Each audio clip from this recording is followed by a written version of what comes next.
Olá, tudo bem? Meu nome é Henrique. O tema de hoje é a formação da sociedade brasileira. Hoje vamos conhecer um pouco mais da nossa sociedade, ou melhor, como ela se formou há muito tempo atrás. Para começar, que tal relembrarmos alguns pontos sobre as primeiras pessoas que começaram a formar o nosso povo? Estou falando dos indígenas, dos portugueses e dos africanos. Vamos lá? A sociedade dos primeiros tempos. Os indígenas, os africanos e portugueses.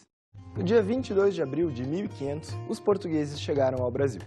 Essa data é considerada do descobrimento, porque naquela época nenhum europeu conhecia nossas terras. Mas você já sabe que o nosso país não era vazio. Muito antes da chegada dos portugueses, mais de 3 milhões de indígenas já viviam aqui. Já os portugueses vinham de outro lugar, bem longe do Brasil. Quando chegaram, acharam que esse território não tinha dono e o Brasil passou a ser uma colônia de Portugal. E você sabe o que é uma colônia? Colônia é um lugar ou um território que pertence a um país, mas não fica dentro dele. O país a qual a colônia pertence é chamado de metrópole. E em que os portugueses eram diferentes dos indígenas? A pele dos portugueses era branca, diferente dos índios, de pele mais avermelhada. Os europeus tinham barba e muitos pelos no rosto e no corpo, os nativos não. Os portugueses usavam roupas, armaduras, armas de fogo e canhões, enquanto os habitantes do Brasil andavam pelados, enfeitavam o corpo com pinturas, penas, peles e sementes. Também usavam lanças, arcos e flechas de madeira. Os portugueses vieram para o Brasil com dois objetivos. O primeiro, tomar posse da terra para o seu rei, ou seja, chegar aqui antes de navegadores de outros países. Segundo, vieram buscar muitas riquezas que pudessem levar para a Europa e ganhar dinheiro com elas. Vamos ouvir qual era a impressão que os europeus, em geral, tinham quando chegavam em terras brasileiras, narrada pelo alemão Hans Staden, em nosso quadro Livros que eu gosto de ler.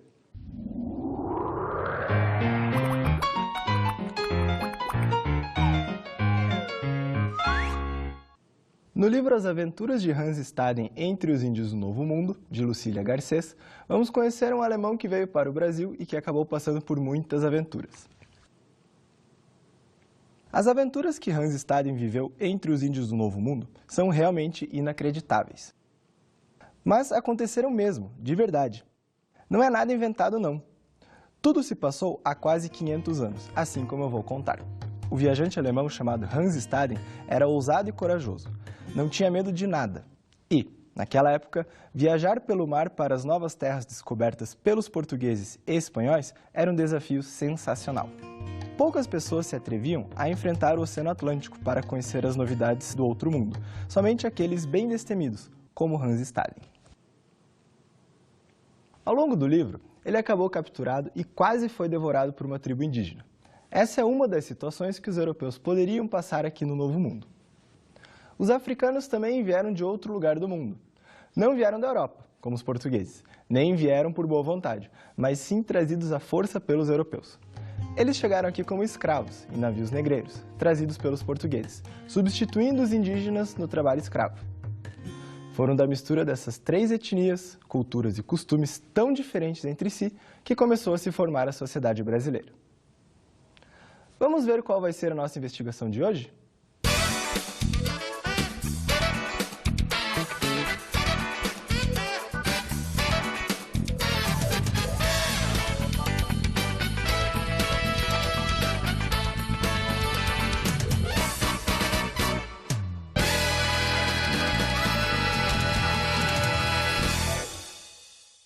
Caso de hoje, o mapa da mina. Olá. Detetive Holmes, você pode me ajudar com uma coisa? Olá, meu caro. Primeiro acalme-se. Qual é o problema? Ok, mas calma. Bom, o problema é que eu achei esse mapa e ele parece um mapa do tesouro. Eu queria saber para onde é que esse mapa está apontando. Uau! Um mapa de tesouro? É? Deixe-me ver esse mapa, meu caro Pedrinho. Muito interessante. Esse mapa parece ser da época do Brasil Colônia. Brasil Colônia? É. Meus caros, o Brasil já foi uma colônia. Acho, por sinal, que é por aí que deveríamos começar a nossa pesquisa, hein? Qual será o tesouro que o mapa do Brasil colônia escondia? Daqui a pouco a gente vai descobrir. Ao contrário do João Lupo e do Pedrinho, você já sabe que o Brasil era uma colônia, não é? E você sabe como o Brasil cresceu tanto de tamanho durante a época da colonização? É isso que vamos ver agora. Devagar se vai ao longe, do litoral aos planaltos e sertões. Como você já viu, os indígenas ocupavam todo o Brasil, desde o litoral, lá perto do mar, até o interior, bem para dentro do país. O primeiro contato entre portugueses e indígenas foi no litoral, onde hoje é a cidade de Porto Seguro, na Bahia. Os europeus viajavam bem próximos à praia, vendo, anotando e descendo das caravelas para conhecer de perto o lugar que haviam descoberto. O principal interesse dos navegadores era encontrar ouro, mas isso eles não conseguiram de maneira tão rápida. E por que eles achavam que existia ouro no Brasil? Porque os espanhóis já haviam encontrado ouro em outros lugares da América Central e porque haviam lendas, como a da cidade de Eldorado, como podemos ver a seguir.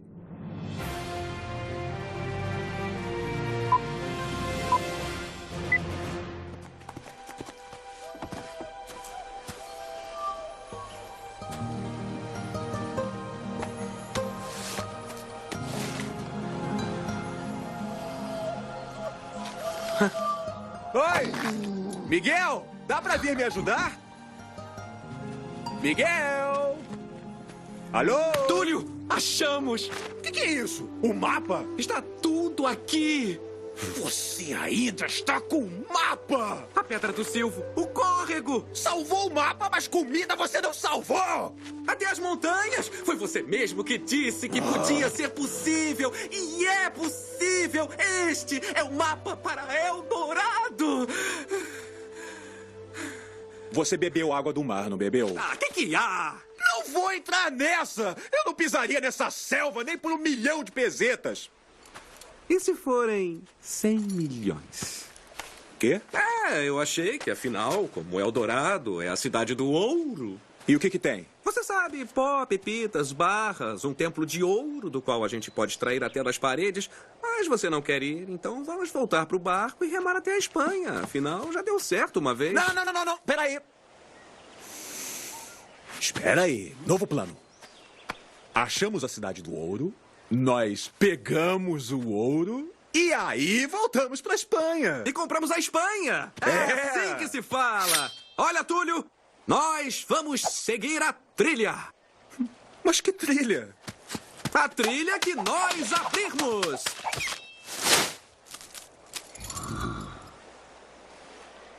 Essa trilha que achamos! Sim. Não.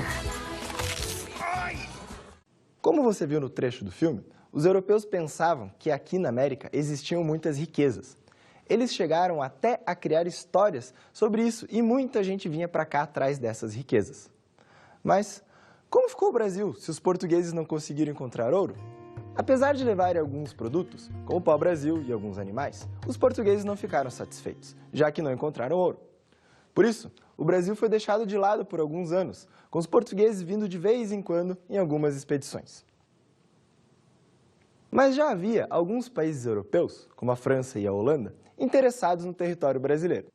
Então, para mostrar a esses países que as terras do Brasil já estavam ocupadas, os portugueses montaram feitorias, que eram locais onde se fazia troca com os índios e o comércio com os navegadores portugueses que vinham buscar mercadorias para vender na Europa e na África. Um pouco depois, para garantir que as terras ficariam em poder de Portugal, o governo português dividiu o território brasileiro em 15 lotes de terra e doou para homens leais ao rei. Cada um deveria cuidar do seu respectivo pedaço de terra. Esses lotes foram chamados de capitanias hereditárias. Nessa época, um dos principais modos de obter riqueza do território brasileiro era com a plantação de cana-de-açúcar. A partir dela, eram obtidos 2 produtos muito valiosos, o açúcar e a cachaça. Mas você sabe como eram produzidas essas 2 riquezas tão importantes para o período que estamos estudando? Vamos descobrir?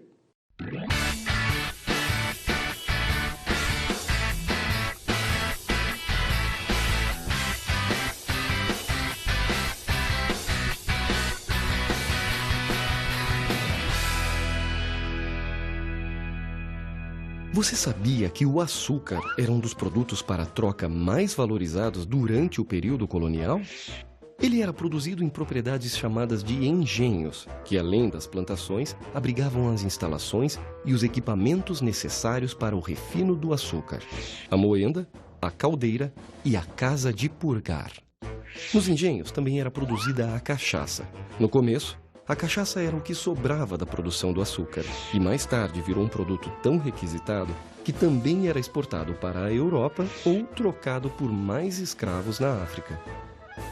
Agora que você viu como eram produzidos o açúcar e a cachaça, vamos falar da importância dessa grande plantação de cana-de-açúcar no Brasil colonial. No tempo das capitanias hereditárias, foi iniciada a grande plantação de cana no Brasil.